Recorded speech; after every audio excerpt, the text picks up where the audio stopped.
Today on the 1% podcast, we're going to be joined by Travis Hawks. Travis is the CEO of Capital 11 and Capital Auto.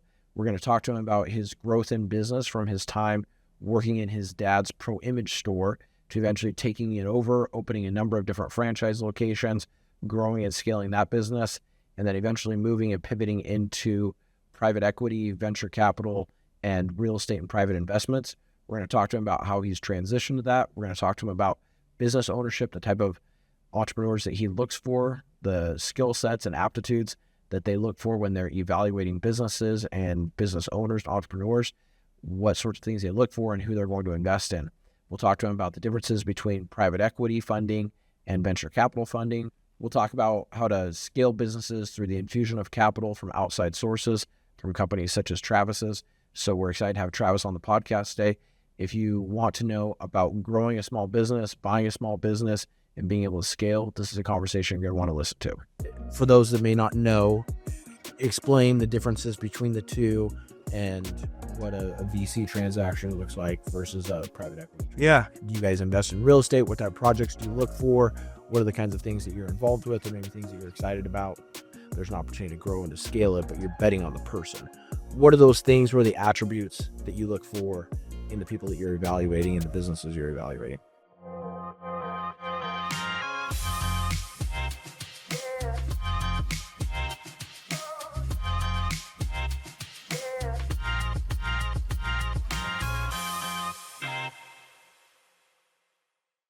Travis Hawks, welcome to the podcast. We're glad to have you.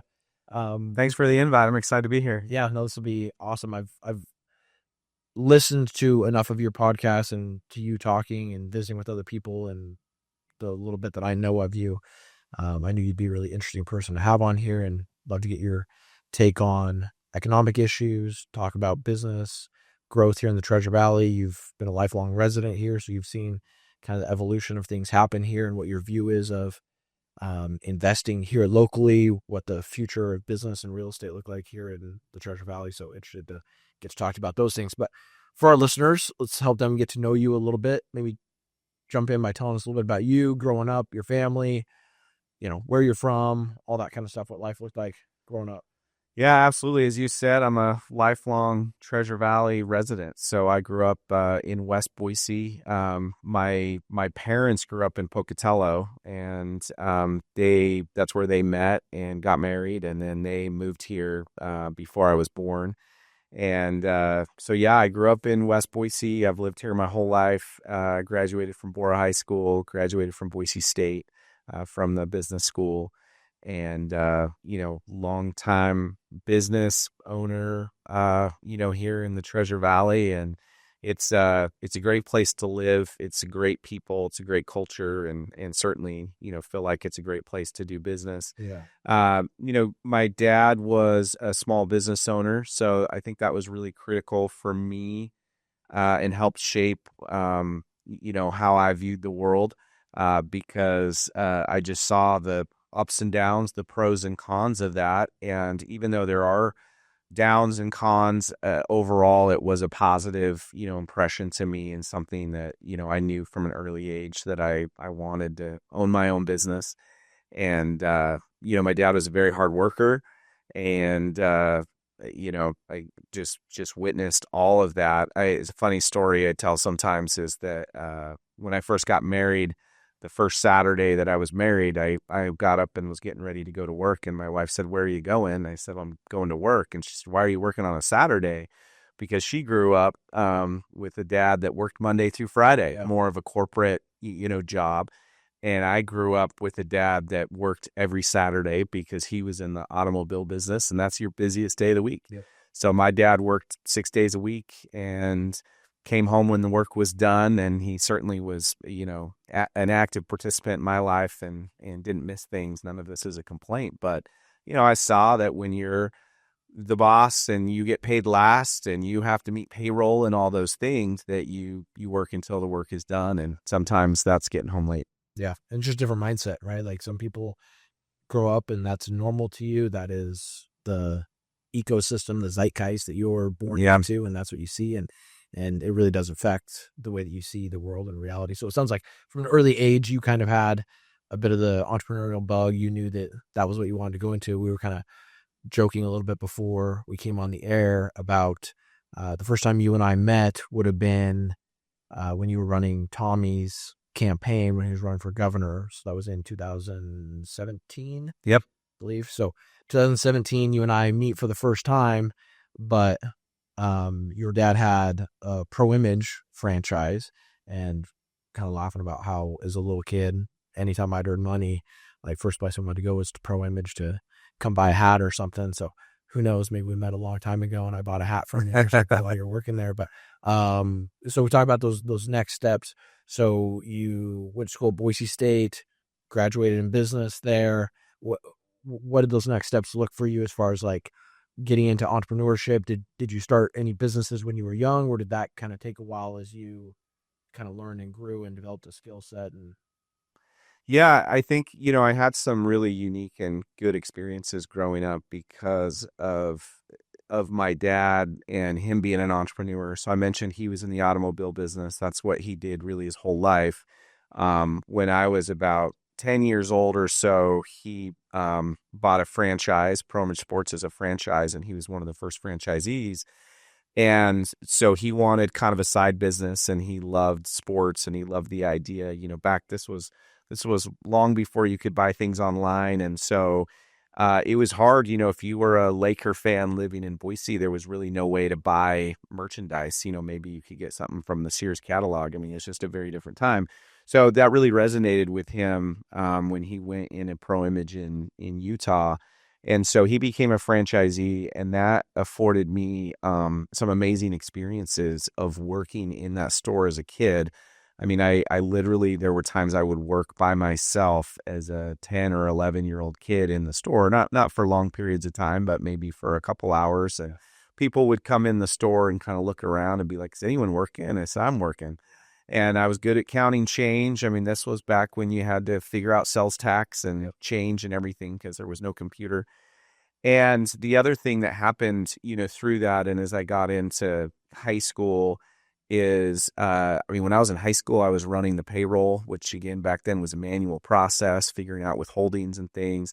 At one point, my dad put me in charge of the posters, which was a really big sales item at that time. All the sports posters.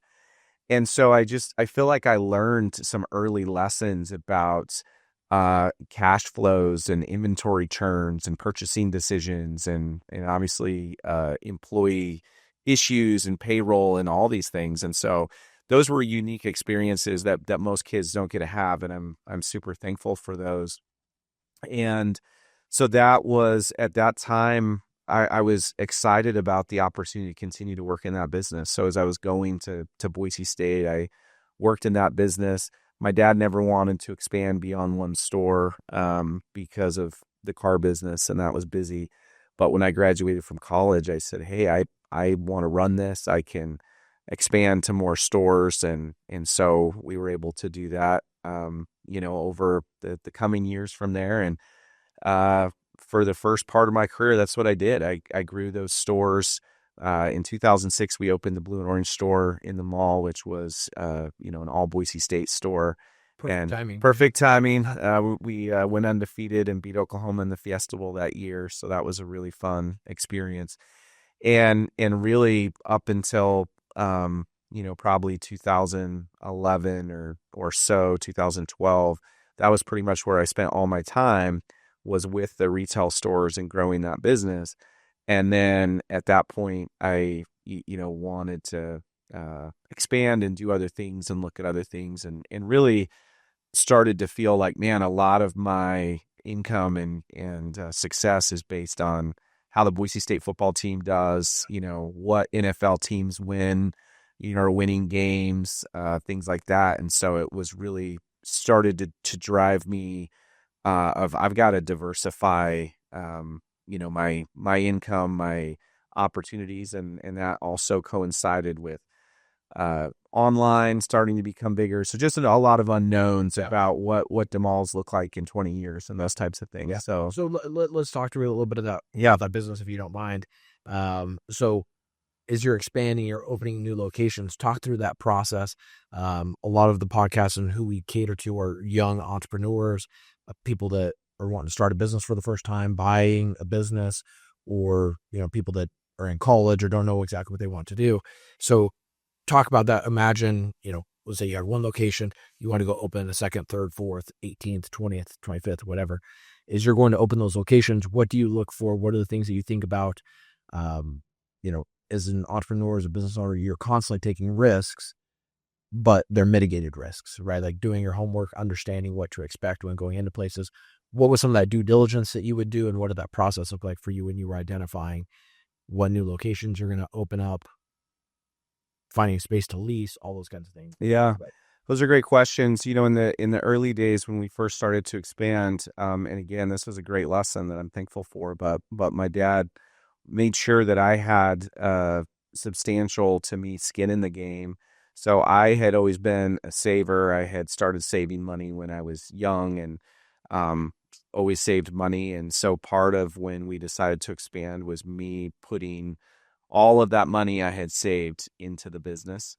And also him explaining, like, if we're going to expand, I'm going to have to go get this loan from the bank. There's a, personal guarantee to it. If this doesn't go well, if we run out of money on this line of credit, like we're out of business. And though, we had one really successful store at the time. And so, I learned that we're putting that at risk. We're putting the one really successful store at risk in order to open these other stores.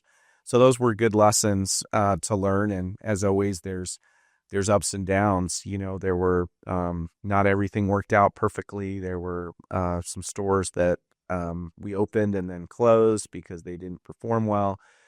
And certainly from a diligence standpoint, I learned a lot of trying to understand how all the components fit together of a location, a lease rate, a personal guarantee on that lease, a lease term, all those things. And it's changed some now. There's malls hold a little less leverage now than they did back in the late 90s. And so you can maybe get away now without the personal guarantees and with some shorter lease terms and stuff, and maybe take a little less risk. But you're always taking risk, and I just think that things always go a little differently than planned. And I felt a lot of responsibility because I knew if it failed, it failed. And that was kind of on me because I was running it. And my dad, was willing to put in this initial seed capital, but wasn't going to fund a failing business. Yeah. And so I share all the time, especially with entrepreneurs we invest in. Like, I've had those experiences of laying in bed at night, not sure how I was going to meet payroll. And those are hard things that most small business owners go through at some point, or most entrepreneurs go through. Yeah. No, that's a powerful experience, especially for what you do now. So maybe talk about what are some of the other businesses that you've started. What do you do now? Talk about Capital 11 and the other things that you're involved with, and what did that kind of transition look like? How did that evolution take place? Yeah. My business partner, David Gardner, and I, we started Capital 11 about 16 years ago. When we started, we were both doing other things. So it was more of a formalizing side investments, and we were doing some small real estate things together. And then we had this idea around business lending that we did, and it went really well. So 16 years ago, it put us in 2009. Yeah, so this was kind of coming right out of the Great Recession, and it was hard to get bank financing. So we kind of had this idea about lending money to business owners that were needing to grow and scale, but didn't have 5 years of financials, which you really needed back then to get money from a bank. And that went well, but it wasn't really scalable because we were really just wanting to lend to people that we knew, that we had some sort of connection to. Yeah. But that led us into doing a consumer finance company. We had the connections to the car business through my family. And so we started doing auto loans about 11 years ago. And that business continued to grow and now has, 50 employees, and we operate in 4 different states. And all of these things just, kind of stacked upon each other to create more opportunity to where then, as we were making money in different businesses or investments, that allowed us to do new things and start new things. So 6.5 years ago, we started the venture capital side of our business. And now today, Capital 11 does venture capital, private equity, real estate, and then has these operating companies with the retail stores are now, the Pro Image stores are now folded in under Capital 11, and we have 27 different locations across 6 or 7 states. And so we run companies, we invest in companies, we partner with people to run companies. We, have investors. We're involved in a lot of different things, and ultimately, like how we internally kind of sum that all up is we like to say we build opportunity, and that's building opportunity for people we invest in. It's building opportunity for our employees. It's building opportunity for our investors. It's building opportunity for ourselves, and I love what I do. We have an amazing team, and I love going to work every day because of the people that I get to work with and the things I get to work on. That's awesome. That's really cool. I want to dive in and talk about a few of those things really quickly. So let's talk really quick about Capital Auto. Yeah. Who are your clients in that? Are you working with dealerships? Are you buying the loan from some other institution? Kind of walk us through. Yeah. What does that look like on your guys' end?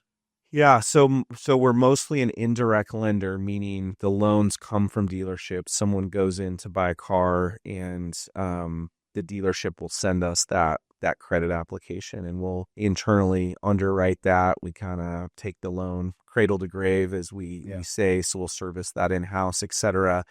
And this is a lot of times our customers are our first-time buyers, or we look a lot for people who were good payers, had a good credit score, and then they had some kind of life event, maybe a business failed, or they had a divorce or a medical issue or something. So their credit got nicked up a little bit. And now we're a bridge where they You're can't buying those loans that that the credit union won't approve. But we're buying those and reporting to the credit bureaus so that they can rebuild, their score quickly. And so many of the loans will refinance out in the first 6 to 12 months because, they'll show that payment history and be able to get approved at the credit union. So, or scaling that business, it's connections with dealerships that they're sending that to you if the credit bureau or whoever they're working with typically isn't interested in financing that buyer. Yeah, 100%. And I think it's core to what our overall mission has always been. We talk a lot about win-win relationships, and one of our core values is win-win relationships. And so when we started that business, we had a bit of a unique model and secret sauce that really was around how can we structure this and operate this business in a way that's a win for the dealer, a win for the customer, and a win for us and our investors. And so we did things a little unique. There's obviously bad actors in that space and poor customer service in that space and all these other things. And so we were really focused on how can we create a win for everyone in the transaction. And that core value has stayed with us in all of our different business lines. I love that. Straight out of Stephen R. Covey's 7 Habits of Highly Effective People. Absolutely. Like, it is possible for two people to both win in a transaction or a business relationship.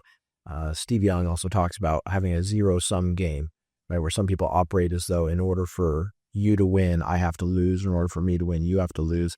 But really taking the mentality that it's possible for both of us to get what we want out of doing business, and really all effective business is done that way, right? Like, relationships are built on both people benefiting from the relationship. So, yeah, and we how we've always viewed it is it takes a lot of time to build those relationships and put deals together and go down that path.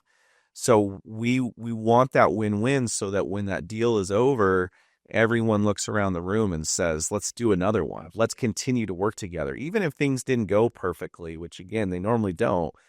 Everyone was, transparent, honest, did their best. Like, let's continue to work together.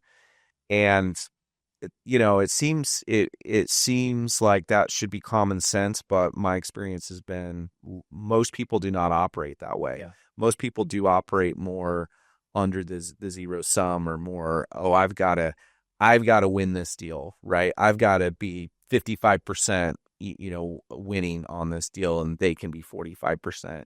And so it's just a different mentality, but we care so much about the relationships we have and feel like that's very much secret sauce for us. Yeah, no, and I think that's great advice for any young entrepreneur or anyone starting a business or buying a business, that regardless of how it was operated previously, regardless of what you've maybe learned anywhere else, that getting to that realization that every business deal needs to be seen as a win-win, right? Like there needs to be value in it for you, there needs to be value in it for me, and that's what keeps bringing people back over and over again. And that'd be a pretty exhausting way to go about doing business if you were having to find new partners constantly, right? Yeah. So, no, I think that's great. Let's talk a little bit about you. You use the terms venture capital and private equity. Yeah. Part of what you do in Capital 11. For those that may not know, explain the differences between the two and what a VC transaction looks like versus a private equity transaction. Yeah. And I'll say at the front, there's these terms can be defined differently by different people. It's not just a standardized definition that everyone uses. So some of this is just kind of how we view it and quantify it. But venture capital is most associated with software and technology companies, and the Facebooks of the world, right? And these are venture backed companies, and that's where we focus. Most of our venture investments are software and technology companies. And Really startups, young yeah, companies. They need capital in order to grow because it's not a company that can scale just being bootstrapped. Yeah, or scale fast enough, Yeah. right? Because when you're talking about technology and software, you don't have a 25-year runway to reach the top of the mountain. Yeah, you've got to go. And we normally do enter at a seed stage. So we're talking about companies that in some cases don't have revenue. Certainly they're not profitable. You're very much making a bet on the founder and the team that they'll be able to execute and pivot. And you're looking for companies that are highly scalable. Yeah. And you have a high failure rate. We're going to invest in a high number of companies that fail, that go to zero. I ask you, do you guys have a percentage that you look for, that you're targeting? Because you only have to be right a few times, right? Yeah.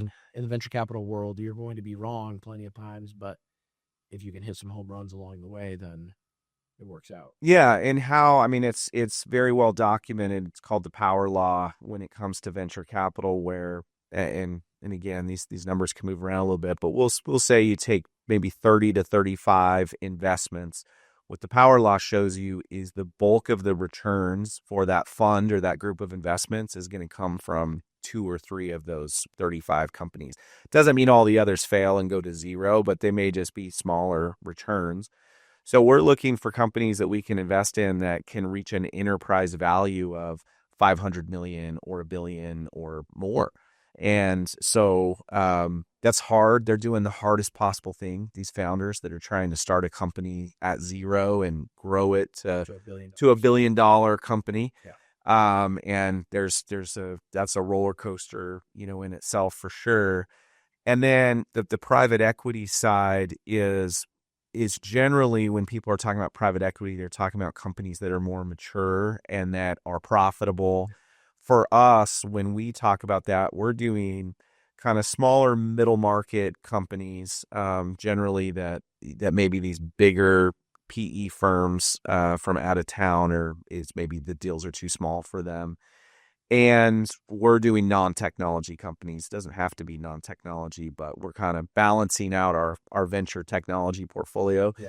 So, I'm talking about landscaping companies and, an HVAC company and, service companies, manufacturing, things like that. Certainly your company would be a great candidate for a PE, deal. So, that's part of our overall portfolio strategy. And there is a Boise and an Idaho component to this, where we feel like we have home field advantage. We know so many people. We're from here. We've lived here all our lives. And so we can get access to this growing, accelerating ecosystem And generally, with all of our stuff, venture, private equity, and real estate, we have kind of a 50-50 bucket where we say 50% of our deals are going to be Treasure Valley based deals, and then 50% are going to be outside of Idaho. Okay. And Ask you how much you guys yeah, put into Idaho versus outside market. that's kind of the general target that we have, is kind of a 50-50. 50% in the Treasure Valley. We're very bullish on the Treasure Valley. Again, the Treasure Valley's undersaturated from a capital perspective of people doing these types of investing. Not on the real estate side, but for sure on the venture and in private equity side. And then 50% outside Idaho, with still a more of an emphasis on the Mountain West and secondary markets and things. So, red states, people are moving to, lower compliance and regulation states, things like that. Yeah. You talk about being bullish on Idaho and on the Treasure Valley. Talk to us about why that is, why you feel good about what's happening here, and that you guys are being forward in the investments that you're making here in the area. Yeah, I mean, people ask me, especially out of town, people ask me all the time, like, what do I think about the Treasure Valley and what's going to happen with real estate prices and business and this and that? And I always say the same thing, which is, I don't know what's going to happen in the next 6 months, 12 months, 18 months, 24 months. There's always going to be some ups and downs. But what I feel very confident of is, in 5 years, there's going to be more people that live here than right now. In 10 years, there's going to be more people than live here in 5 years, right? And so we are in a growing place that's going to bring opportunity.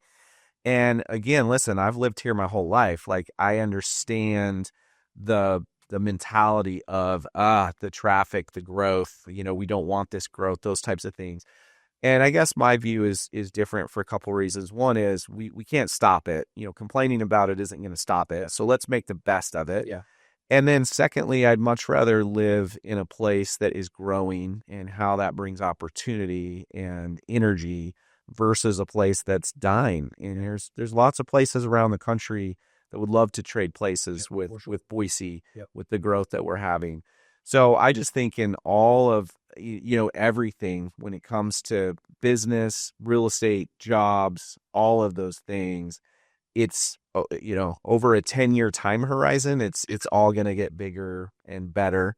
And that's one of the reasons we're excited to invest here. Yeah, same. People ask me all the time, like, what's your forecast for Boise, the Treasure Valley? Like, what do you think is going to happen here? And I think just by nature, I'm an optimist. Like, I'm very half glasses half full type of guy, right? Like, even if there's way less than half, like I'm the glass is full.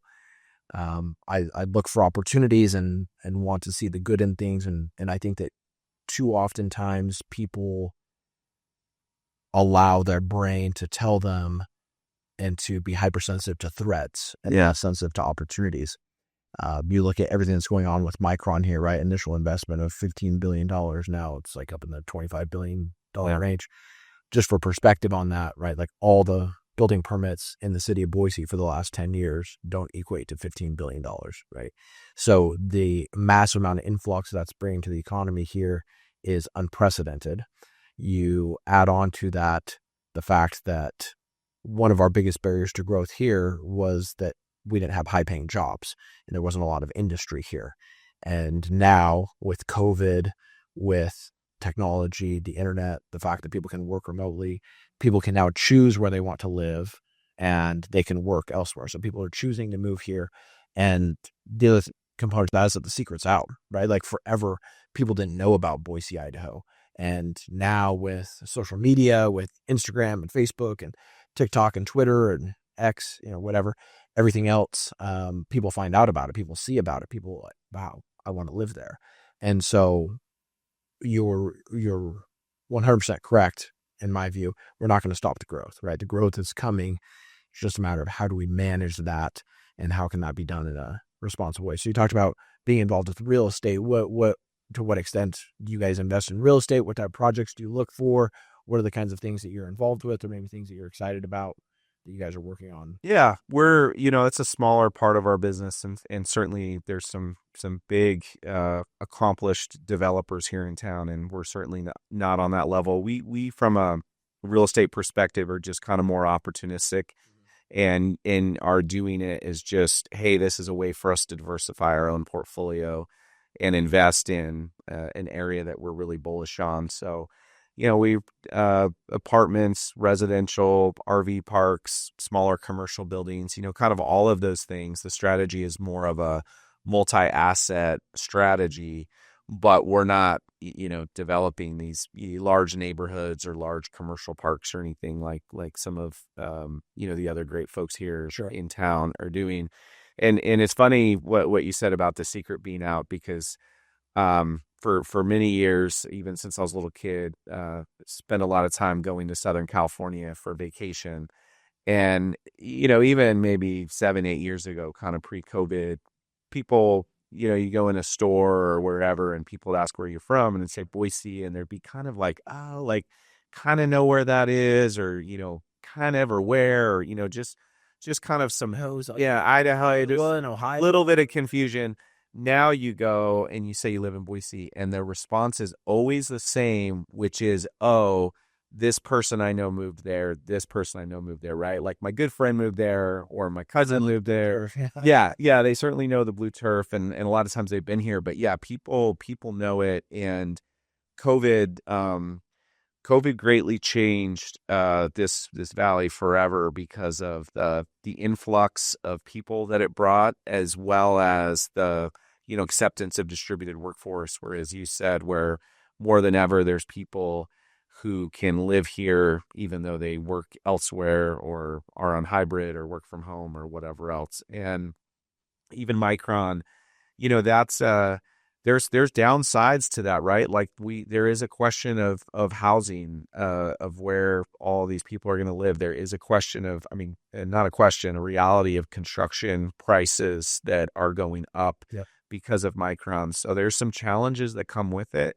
But again, I'd rather have people building infrastructure and creating jobs that will help this valley be sustainable for the long term, versus the opposite of nobody wants to invest here. Yeah. So for people that maybe feel concerned about it, what would be advice that you would give them? Let's say we'll take a couple different perspectives. Like maybe let's say someone that's your age, that's at similar state in their career. They own a home, they have made a good income throughout their career. Maybe they're retiring, maybe not quite to retirement yet, or whatever. What would be advice that you would give them of what to do with their money, what to invest in, to sell their home, downsize, to hang on to it, to invest in real estate? Like what would be advice that you would give them of what to do with their money to mitigate the, not only national and macro inflation, but the micro inflation that we're experiencing here? Yeah. I think those are things a lot of people are pondering and thinking about and trying to figure out. And in the example you gave, the best part of that is if they own a home, then they're in a good position. And that's a challenge right now for our areas. It's getting harder and harder for people who don't own a home to enter that market, because that is such a, historically has been such a great creation of wealth, right? And there's so many people that their greatest asset that they have is the equity in their home, and people who have owned homes here for, more than 6 or 7 years have seen huge appreciation in those homes. And it's an interesting market because we're not seeing, one challenge obviously is with the interest rates being where they are, it makes it somewhat problematic to move to a different house and give up that 3% interest rate you have. I think you could ask 10 people about investing, you're going to get 10 different answers, and everyone's going to be right in their own way or wrong in their own way. But for us, I mean, we are alternative investment guys, right? Like we believe that there's greater gains to be made outside of your stocks and bonds and things like that. And so always a fan of investing in businesses and real estate, in entrepreneurs, in ways where you can really accelerate some of those gains. And I think too, I tell people all the time, anytime you have a chance to get equity in something, that's always something you should really dive into and look at and consider, because that is the other great wealth creator, right? Is if you can own part of a business, have upside on something, It's the primary houses and the business equity that is creating and generating the bulk of the wealth. Yep. And fights against inflation, right? Because Absolutely. when the economy inflates, Yeah. The business value goes up, goes the house value goes up. Yep. Yeah. Let's talk about that same perspective. Advice that you would give in investing to, let's say, someone in their early 20s. They don't currently own a home. Maybe they've graduated from college. Maybe they're starting a business, whatever their case may be. What would be your advice to young people debating about investing in owning a home? Well, I think if there's any chance of getting in a home or, even starting, it's harder. So maybe it's starting with a townhome or a condo or something. I just think over 10 years, those are going to go up here in this valley because more people are going to live here. So I think if there's any possibility of doing that, that to me would be a good investment.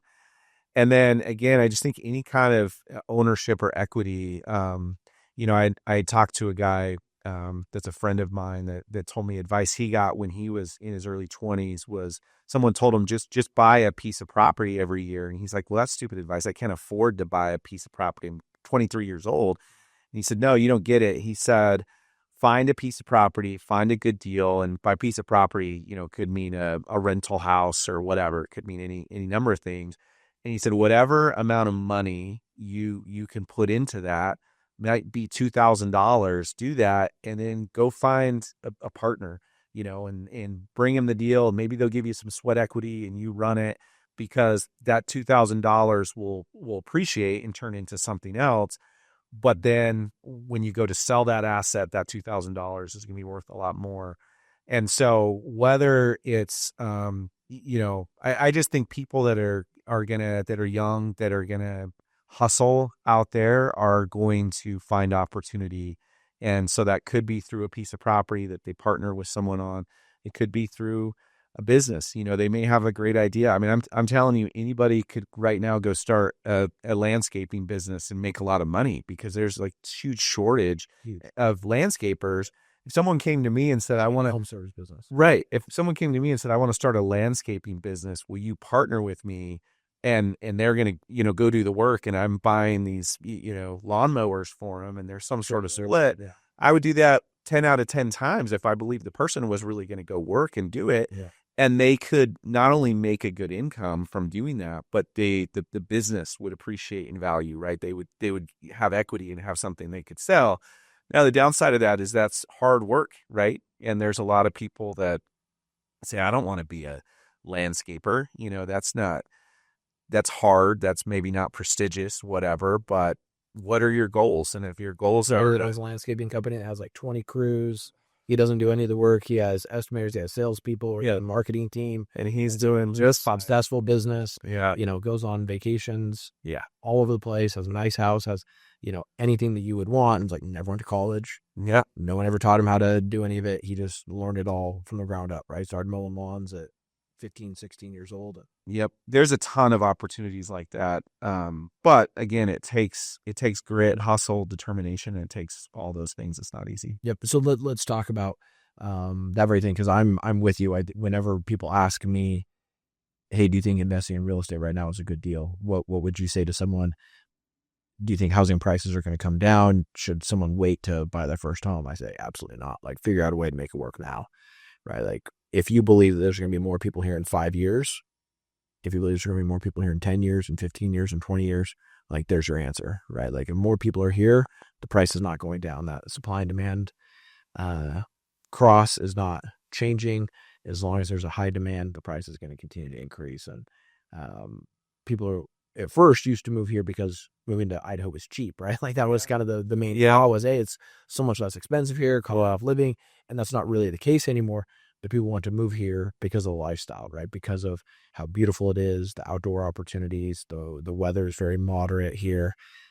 So I echo that same piece of advice to anyone listening that, buying real estate now, figuring out a way to partner with someone, figuring out a way to gain more equity in it, because housing is not going to become any more affordable. I remember having a lady come up to me. I was working on buying some property right down the street from her.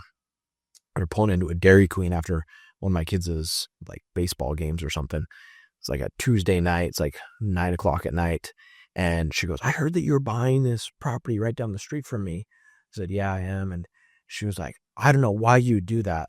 They want like $150,000 for that piece of property. Like, that is absolutely ridiculous.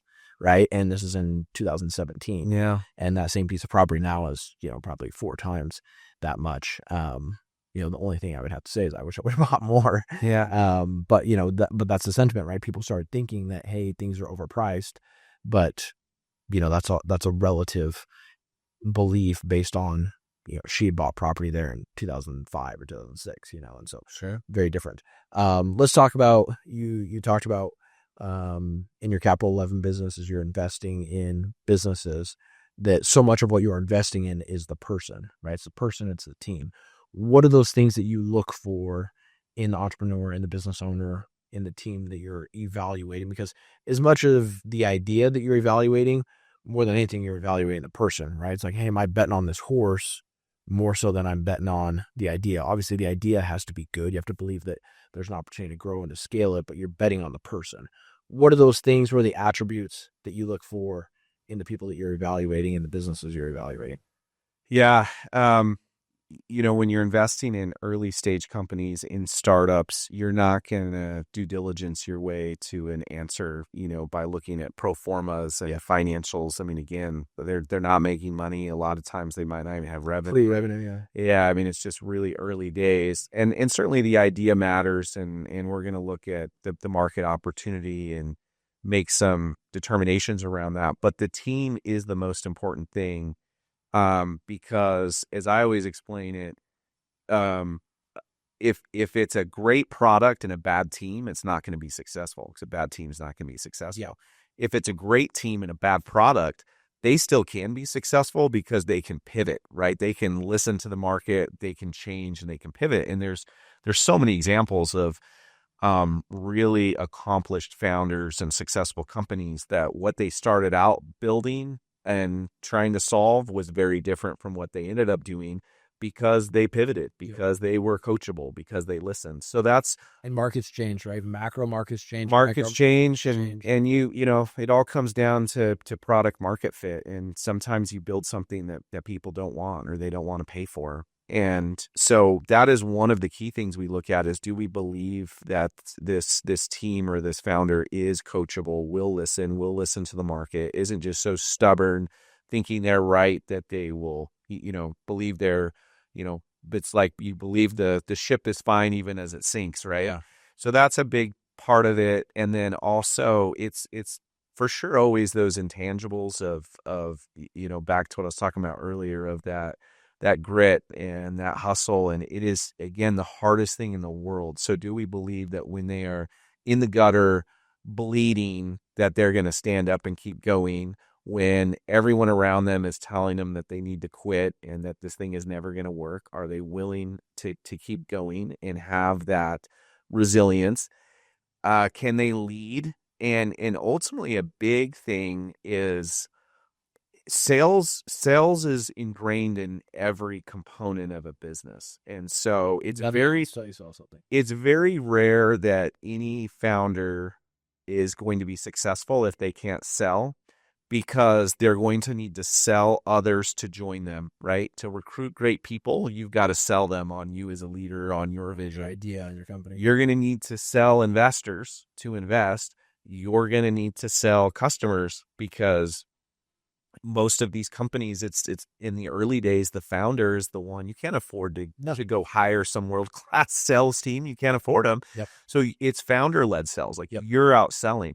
So you're selling investors, you're selling talent, you're selling customers, and you need to be a great salesperson. Yeah. And there are exceptions where you're so great technically, or the idea is so great that maybe you can attract that great salesperson to join with you and lead that part, but it's pretty rare. And so that is a big part of what we're looking for too, is, do we believe that this person can sell? And related to that is, can they execute, right? Because it can be a great idea, be a good team, but can you go execute and scale this business? And all of that to be said, it's definitely more art than science, and we're going to be wrong. As I said, more than we're going to be right, but it's hitting big ones when you're right that make it all work. What are some of those patterns that you've recognized in these entrepreneurs or these business owners as you're looking to invest in them? The ones that succeed. You talked about some of those Yeah. attributes right now, but do you see a pattern in the things that they do, the things that they execute? Maybe like a background of, whether it be like, I'm a huge proponent of athletics because I feel like athletics teaches you how to compete, how to work as a team, how to go through difficult things, how to have adversity, how to lose, how to, change, like all those kinds of things. Do you notice any patterns in maybe the background or having parents who are entrepreneurs, things like that, that have often, kind of shown through of like, hey, this is something that we consider that a lot of these guys that we bet on, a lot of these people that we bet on end up being winners Yeah. because of these variables. Yeah, I think that I don't think there's just one kind of set of circumstances that we feel is that indicator. What you mentioned about sports and athletics, I think plays to the overall importance of just soft skills. And so whether they're getting that from sports and athletics or somewhere else, it is, can you deal with failure? Are you resilient? Can you lead a team? Can you work with a team? Can you survive those ups and downs? I think all those things just matter a ton. And I think that a big misconception that people have, that founders, people, and this is whether they're trying to start a billion-dollar technology company or a corner coffee shop. I mean, just a small business owner, entrepreneur. I think there's a lot of crossover to some of the things that they go through. But a big misconception can be that they look at these success stories, right? These people that build these great businesses, and they think it was an overnight success, and it's the old adage of the 10-year overnight success. And so one of the things we do is we really try and help educate founders, whether we invest in them or not, that it is hard. It is so hard. And there's going to be days that you want to quit. There's going to be days everyone's telling you to quit. There's going to be what we call near-death experiences where you may be a week away from your company shutting down. Yeah. All these things are normal. All these things are normal in companies that ultimately succeed. They're also obviously normal in companies that fail. And so I think a key differentiator is the people that are willing to just run through the brick walls.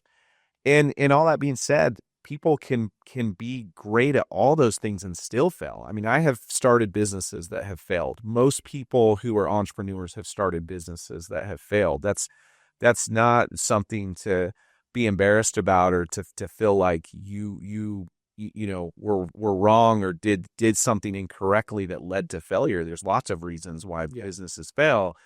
But also that comes back to when you do fail, did you learn the lesson from the failure? Did it make you stronger? Did you learn from it that's going to help you the next time? Or did you have this mentality that it was kind of everyone else's fault and you don't learn any lessons from it? Yeah. So in your investments, you talked about having investors that come in on the deal too. So talk to us about that process. Obviously, you're finding deals, opportunities are coming to you, and then you're turning around and pitching them to your investors and saying, hey, here's a deal that we're interested in raising capital for. Would you be interested in joining in on this? We've underwritten it. We've done our due diligence on it. This is what we think. This is what we feel. Talk to us about that process. Yeah. I mean, and building the relationships like that. Yeah. Having investors is, it's like all these things we're talking about. There's pros and cons to it. And we didn't set out when we started Capital 11 with the idea of let's attract a ton of investor money and have all these investors. That wasn't the original plan. And it really started more organically of we were just doing our own things with our own money. And then friends, family, friends of friends started saying, well, hey, can I be part of that? Can I be part of that? And we realized that we could amplify what we were doing, right? So whatever we could accomplish with our own money, we could accomplish more by, bringing on investors into those types of deals. And we've done that through a lot of different vehicles. I mean, we've done, one-off deals with people. We have raised multiple funds. We have kind of fixed return, lower risk funds. We have the venture capital fund that is a higher risk, higher reward. It's going to be a 10-year fund. I mean, we have different vehicles and try and find the thing that makes the most sense based on someone's risk reward appetite. But I think that what is most critical to us is how those investor relationships go. And we, from day one, have viewed the investors as partners and treated them as partners. And what that means to us is we're accessible. We take the calls, we answer the emails, we answer the texts. If an investor calls me, on a Friday night or Saturday morning, in almost all cases, I'm going to take that call. Yeah. Again, things don't always go according to plan. So communication is so important. No one likes to be surprised. No one likes to feel like you're hiding something from them. So if we're involved in something that's not going according to plan, we are just very transparent and communicate that, to our investors. I think the other unique thing about us that helps us to feel good about what we're doing and how we're doing it is we always have substantial skin in the game. So we are always the largest investors in everything that we do. And no disrespect to other structures, but we are not the type of, financial advisor or whatever that's just, give me your net worth. I'm going to charge you a fee for that. And, whether the investment goes up or down, I make the same. Yep. Right. And again, no disrespect to that model. I have lots of friends that do that. But It's just different how we do it. Yeah. And so how we do it is we put our own money in. We're the largest investor in everything we do. And what we make for, putting the deal together is aligned with it being successful. What I don't want is for someone to put money into a deal that goes poorly and yet we still make a bunch of fees from it. Sure. And so that's just not how we structure our things. Yeah. So I think that resonates with people. I think as an investor, that is very attractive, right? Because now it's like, okay, hey, Travis isn't investing in something he doesn't personally believe in, that he doesn't have the most skin in the game. So that makes me a lot more comfortable that you've done your due diligence and underwriting on it. Yeah, and I think it goes back to what we talked about earlier of win-win relationships and just having alignment. So everything we do, our alignment is the same as what our investors want, right? We want this deal to be successful because we only make money if they make money. Yeah. And I think having that from a structure standpoint has done well for us. And, again, we didn't start this business to say, oh, we want to bring in all these investors and all this investor capital and have all these assets under management. But we've continued to grow. And we've grown a lot in the last few years. And we, again, have seen the power of that amplification. And because we believe so much in our core mission of creating great jobs, of supporting great entrepreneurs, of building opportunity, those investors walking side by side with us help us to just accomplish a lot more of that. Yeah, no, that's awesome. If someone's a young entrepreneur, someone maybe started a business, it's grown, but now all of a sudden they're strapped for capital, right? Like they see opportunities to continue to grow. I'm thinking of even people I know in home service type businesses, in construction type businesses, in what we'd call maybe like a Main Street type of business. How can they get in touch with you? What would be the best route for them if they're seeking outside capital to come in? How does that process look from their perspective? Yeah, we have a pretty crazy, I think, to a lot of people, philosophy on that, and that is we'll meet with anybody that is local, that is an entrepreneur. We may go into that meeting knowing there's no way we're going to invest for whatever that reason is, but we will still meet with them because we feel. For a couple reasons. One is we do feel a stewardship to this Boise ecosystem and care a lot about it. But we also believe in the rising tide lifts all boats. And maybe we can give them some advice that will help them. Maybe we can make an introduction that can help them. But we also believe in the circular benefit of relationships and taking care of people and helping people. And who knows, we could meet with someone that it's not the right fit for us investment wise, and someone would say that was a waste of time, but then they make an introduction to someone else for us, or they have a different idea in 3 years that's amazing. And they're like, you know who treated me well and helped and actually met with me when no one else would? Is Capital 11. I'll go back there. Last time they had the bad idea, this time they had the great idea.